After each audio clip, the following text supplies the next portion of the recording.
In Ark, some creatures shine for their power, others are really great for farming, some provide awesome utility, and some are just incredibly versatile. In this video, I'll rank the 20 best non-DLC tames in Ark Ascended that are available basically anywhere you play, and I'll explain exactly why they're so valuable and how you can use them most effectively. If you tame all of these, I guarantee you that your next playthrough will be a lot smoother, easier, and way more fun.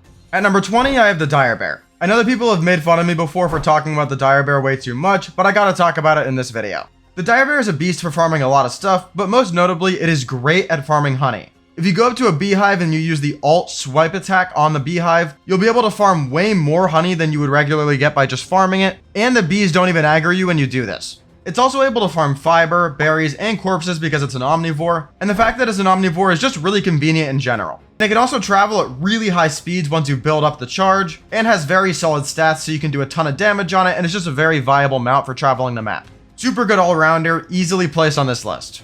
The Megatherium is also really great. It also gathers fiber and berries really well, but its specialty really comes down to farming chitin. The reason for this is that when it kills bugs, you get the insect killer buff, which makes it incredibly strong and very good at farming both bugs for chitin and for taking down boss fights that give you this buff during the fight, like the Medusa boss fight and the Broodmother boss fight. Its specialty at killing bugs also makes it really great for certain caves. Whatever you can fit the Megatherium into, if it has bugs inside, you're going to do really well. Farming chitin in the late game is not generally the most useful thing in the world, but you can use it for giant cementing paste crafting sessions if you don't want to use a frog. But the farming utility mixed with the ability to take on certain bosses really effectively is what put it on the list for me.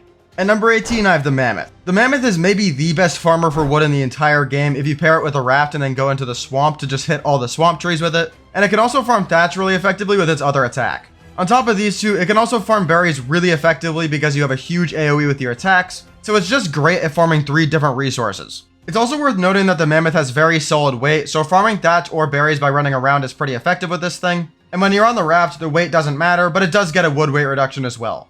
On top of the fact that it has multiple attacks, it can also deal really great knockback, has very solid stats, and has great AoE like I mentioned before, so you can really deal with most threats on the map very easily. It also has pretty good crowd control because you can throw small creatures and players from its tusks, which is pretty funny looking, and it comes with 2 different buffing abilities as well. It has a roar which debuffs enemies with something called Intimidated. This roar basically debuffs nearby enemies in 2 ways. It makes nearby enemies take more damage, and it also makes players that you roar unable to impair you or your allies with bolas or nets, which is really solid.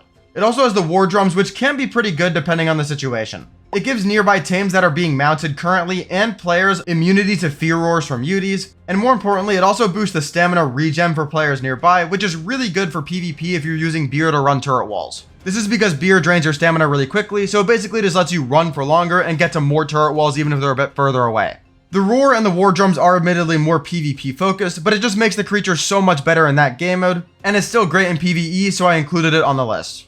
At number 17, I have the Moss Chops. The Moss Chops is insanely good in the early, middle, and late game, which is why it's on the list. In the early game, its solid stats and its easy taming method if you get lucky with the food request makes it a very good mount early in progression to keep yourself safe, but where the Moss Chops really shines is in farming.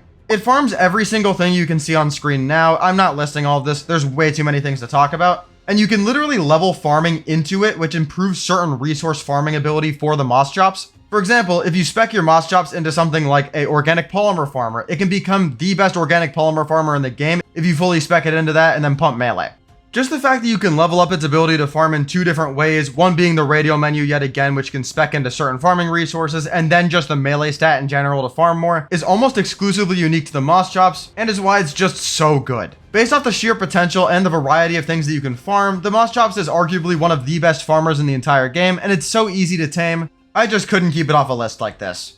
At number 16 is the Pteranodon for a completely different reason than the past 4 creatures I talked about. The Pteranodon is simply the first flyer that you get access to in basically every single playthrough besides the Pelagornis, and it's way better than the Pelagornis. You can use it as a means to an end just to get a better mobility mount like a Wyvern, RG, Owl, Mana, whatever you're going for. Or you could even just use the Pteranodon itself because it's a very solid flyer. It's very fast, you have the sea spin ability so it can do really good damage, and its weight isn't good enough for you to go farm heavy resources, but you can use it for a lot of other trips around the map. It's also good in PvP for sea spinning turret walls. You can do this to dive into bases really effectively because you're extremely fast when you're sea spinning. And it's also really good for fresh wipe PvP servers because you just use PTs for every single pick fight in the early game before people get to late game stuff.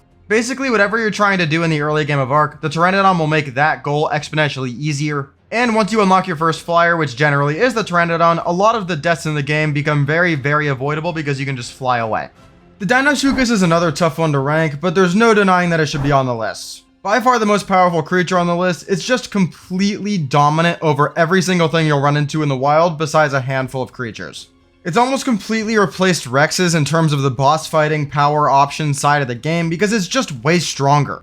This is especially prevalent in the flying boss fights where the Deinosuchus can cripple the boss fight with its Gigabyte, but even in fights where the Gigabyte doesn't completely cripple the boss, it still just does way too much damage, is incredibly tanky, and you don't even need to mutate these or optimize the lines that much at all for the Deinosuchus to just walk through every single boss fight in the entire game. I mean, I literally saw somebody tame 2 Deinosuchus, bred them down to get a pair of imprinted Deinosuchus, literally no mutations at all by the way, just decent base stats from a tame and then bred down once. He grabbed a Daedon and then he 2v1'd the Forest Titan. That is ridiculous. It's also a fast swimmer as well. It's easily capable of killing anything underwater as long as you're careful not to get stunned. And its only downside of slow land speed can kind of be compensated for because anytime you do run into something, it's not going to slow you down for long because the Deinosuchus can probably 3-shot it. It's also really easy to tame once you get Gilly, and you can even tame it before you get Gilly if you want to, even though that would take a while. The only reason I have it at 15 instead of higher is because it lacks versatility and utility outside of being a powerhouse. And there's other options like the Rex that do exist in the game, and even though those aren't as strong as the Deinosuchus for boss fighting environments, they still are absolutely good enough to do the job.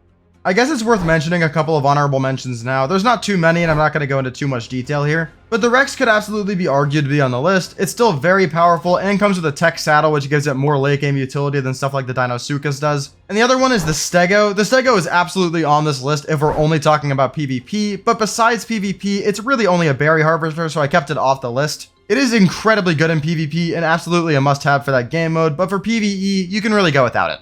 One more honorable mention I'll briefly mention is the Basilosaurus. The Basilosaurus is not as good as some of the newer released underwater creatures, but it does passively generate oil in its inventory, it's incredibly tanky, and it's immune to stuns, so it's excellent for caves and other dangerous underwater activities. It's basically just an underwater behemoth that's pretty much unkillable. It also actually fits into the caves, so that's why I have it over the Tuzo in terms of honorable mentions. Fitting into the caves is pretty important when you're designed for caves. At number 14, I have the Rhino. The Rhino is ridiculously good and incredibly versatile, but its lack of accessibility in the early game makes it the second highest ranked flyer on my list instead of first. It can be used as a flyer to pair with farmers like Ankies or Dodix once unlocked, and it's able to move in all 4 directions too, which makes farming really easy with these. It's also much faster than other flyers that are good for farming, but it is worth noting that they do get slowed down pretty heavily when they're carrying a creature. They're also very strong for a flyer with really good stats, a projectile, and decent speed, so nothing is really a threat to you on the map once you have one of these, and you could even ride them underwater, which is decent utility even though it's not great underwater. It can also carry the widest variety of tames out of any flyer for farming. The Quetzal can only carry up to woolly rhinos in terms of drag weight, while the Rhino can carry up to a Yeti. Obviously, neither of those examples are actually farmers in themselves, but it just shows you how much higher of a carrying capacity the Rhino has compared to the Quetzal. The Rhino can also carry structures around and move them, which is super useful as you're moving base locations. And the only reason I put it this low on the list is because it's pretty late into the game, and you're going to need a creature that serves the utility the Rhino does way earlier than you can unlock the Rhino. It's also worth noting that besides moving structures around, which is unique to the Rhino, there's really nothing the Rhino offers to the player that other creatures can't replace, so that's why I put it this low on the list, even though it is a fantastic tame. At number 13, I have the Baryonyx. The Baryonyx is the perfect caving option inside of Ark, and offers extra utility in the form of being a great underwater creature as well. It has unlimited oxygen, a slender frame so it can fit into most caves, is able to jump so you're able to do parkour caves, has very solid stats, and has a tailspin ability so that if creatures are attacking you underwater, you can stun them and then get away because you're not as strong as the stronger underwater creatures. There's really not that much to say here. If you want a caving creature that can do it all, it's the Baryonyx, and caving is a huge part of the game for both farming drops and for getting artifacts for boss fights, so the Baryonyx is on the list. Another one that's pretty simple is the Otter. The Otter is the best shoulder mount that's a non-DLC shoulder mount. There are better things like the Drakeling that just released, but yet again, I'm ranking creatures that are on at least a majority of the maps in the game, so that regardless of the map you're playing, this creature will be useful to you. The Otter offers insanely good insulation from both hot and cold. Shoulder pets in general have a 50% weight reduction on their inventory, so if you want to store something there instead of having it on you, you can do that. And the Otter has a unique ability as well, where it can hold multiple of the same artifact in its inventory at the same time. Nothing else in the game can hold multiple of the same artifact in its inventory at the same time, so it's a great artifact storage option as well. Otters are also able to insulate eggs around them, so you can use them as mini ACs in the early game before you unlock that. It's also worth noting that if you pump the melee stat on the otter, both the insulation for your character and for the eggs that you're using it to incubate eggs with get buffed when you buff the melee damage on the otter, so that's the stat I would recommend pumping there. You can also send your otter out to go kill fish, and it'll farm black pearls, silica pearls, and raw fish meat from them, which can be useful. So it's just on the list for the wide variety of useful utility it offers. With that being said, have fun taming them, that's kind of a pain in the ass.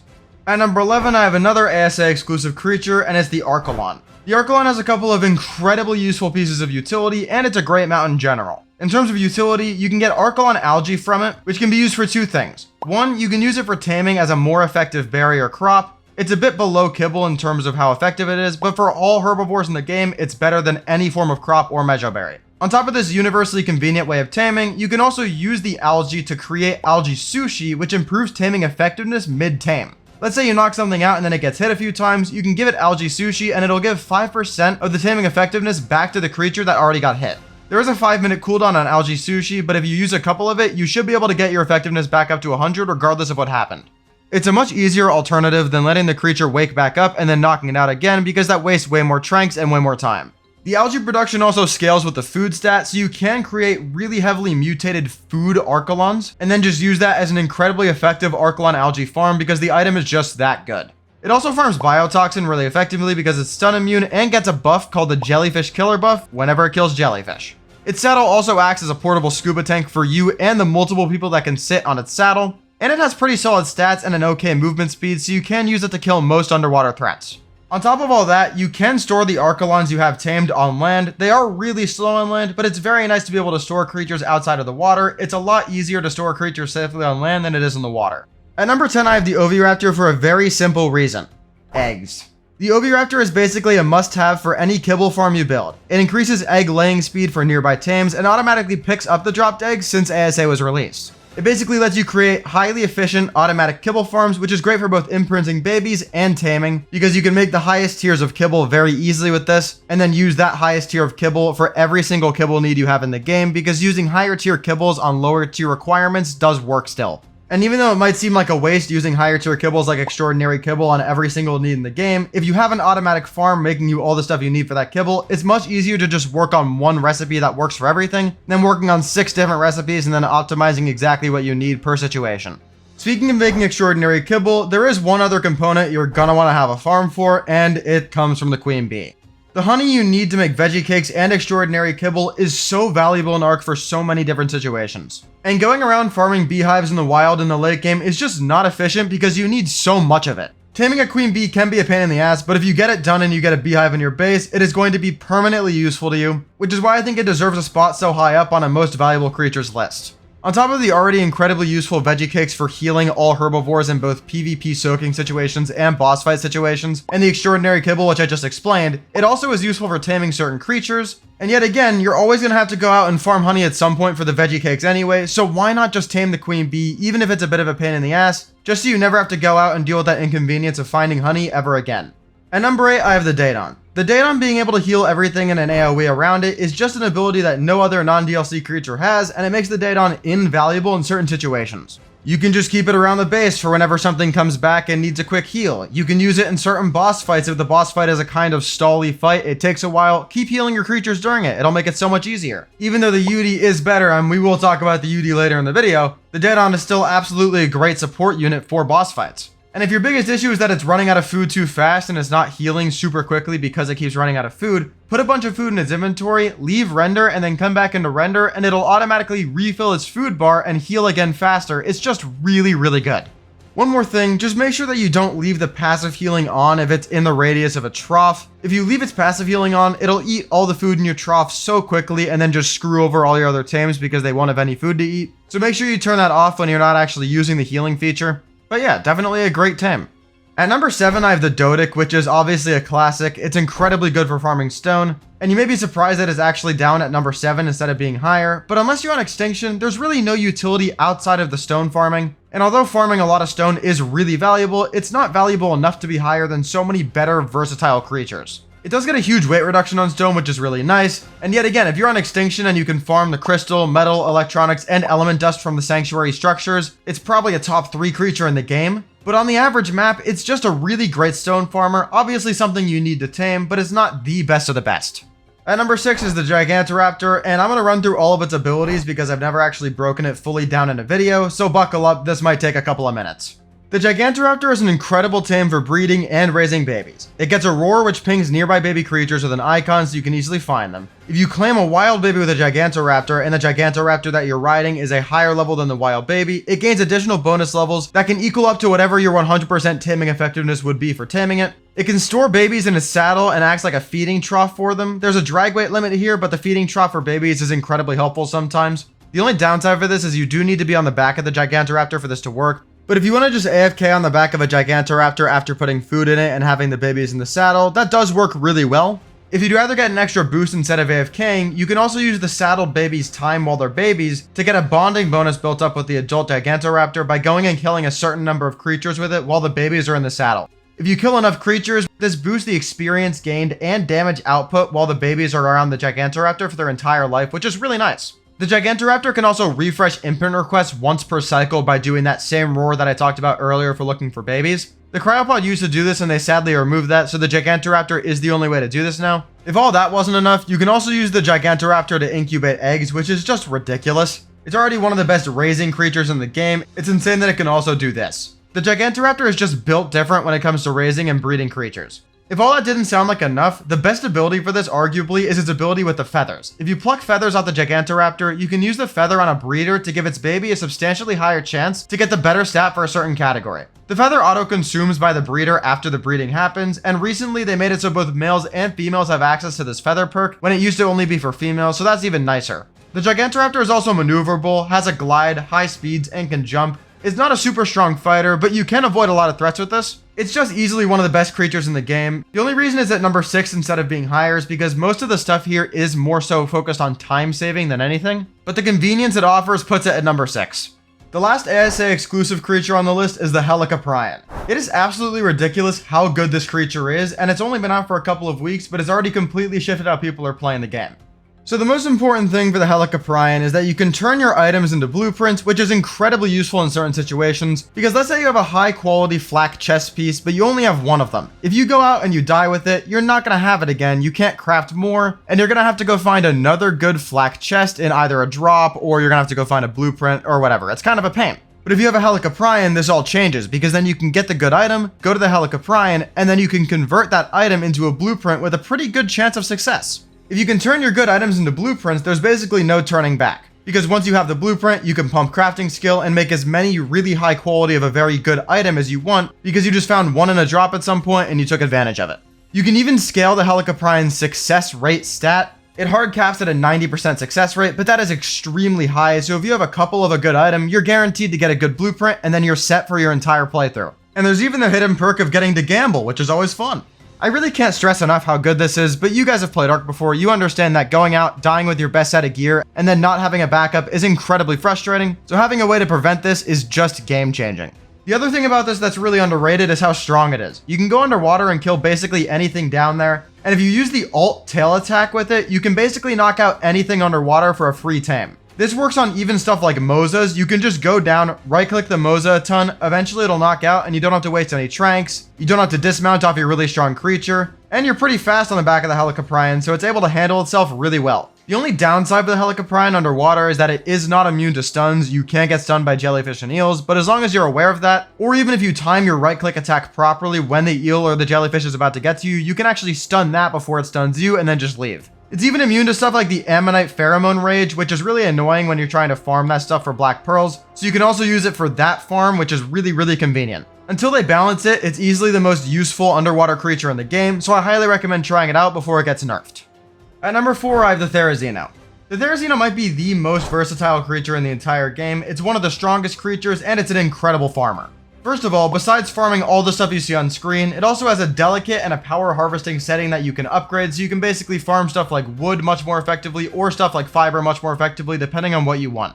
This is kind of similar to the Moss Chops thing I mentioned earlier where you can upgrade the type of farming it does. It's the same thing for the Therizino, but it's more broad. It also gets a ton of weight reductions, which makes it even more viable for farming. But honestly, even though it is an incredible farmer, especially for resources like wood, the power it gives you is even more valuable. It has amazing stats, its hitbox is pretty small so you can get a lot of these onto the boss at the same time. It's a herbivore so you can feed it veggie cakes for it to heal during boss fights much more effectively than carnivores. And they're pretty easy to tame so you can get the breed line going much more early on in a playthrough than you could for other boss viable creatures, which gives you even more time to stack up mutations compared to other options. The herbivore thing also means it's really good against stuff like the dragon because the dragon fire breath isn't going to do a % damage to its HP. And it's a pretty fast creature as well, so stuff like the overseer, which flies around the arena really quickly, isn't really going to be able to stay away from your Theres for very long. Its hitbox being small also doubly serves as a benefit for cave running. Any cave that Therizino can fit into, it can easily maul through because it's so strong. The fact of the matter is, regardless of what you end up doing with the Therizino, if you tame it in your playthrough, you're gonna find a use for it at some point, so it's just always worth taming if you find a good one.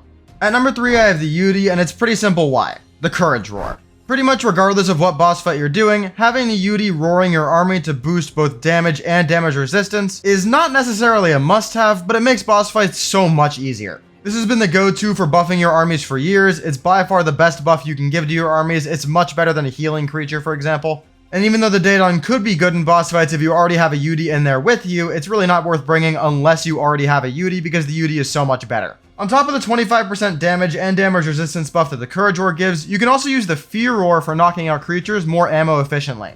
If you Fear Roar a creature that's trapped and it gets to full fear, your Tranks will do more torpor per shot, which saves ammo. This is a bit more niche, but I figured I'd talk about something else because the UD literally is a one-trick pony.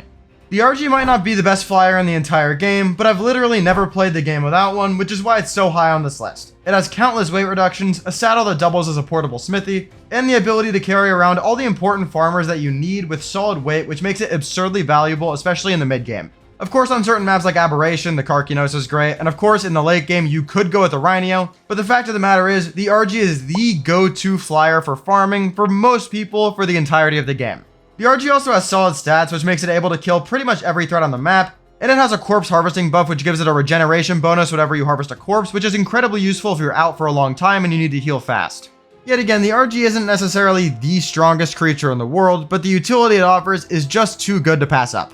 And at number 1, this should come as no surprise to anybody, out of non-DLC creatures in the game, the Anki is by far the most valuable. It is the best metal farmer by a mile. Metal is the most important resource to farm by a mile because you go through the most metal out of any resource in the game by a large margin by the end. It also farms flint, obsidian, and crystal, which is great. And it's the only farmer besides the Dunkleostis that's actually universally available on every map for farming metal. And the Dunkleostis, let's just say, is a little bit more niche than the Anki when it comes to farming. And by a little more niche, I mean it is literally only viable for metal farming on a handful of maps, most notably the Centaur ASA. Well, that's my entire list of the most valuable 20 creatures in the entirety of ASA. Thank you to my members for helping support the channel. I've been working on a members only video that's releasing very soon, so stay tuned for that. And if you want to learn more about Ark's creatures, I made a video recently with one tip for every single creature that Ark has ever released. That took me like a month to make, so hopefully you enjoy it. See you there. Peace.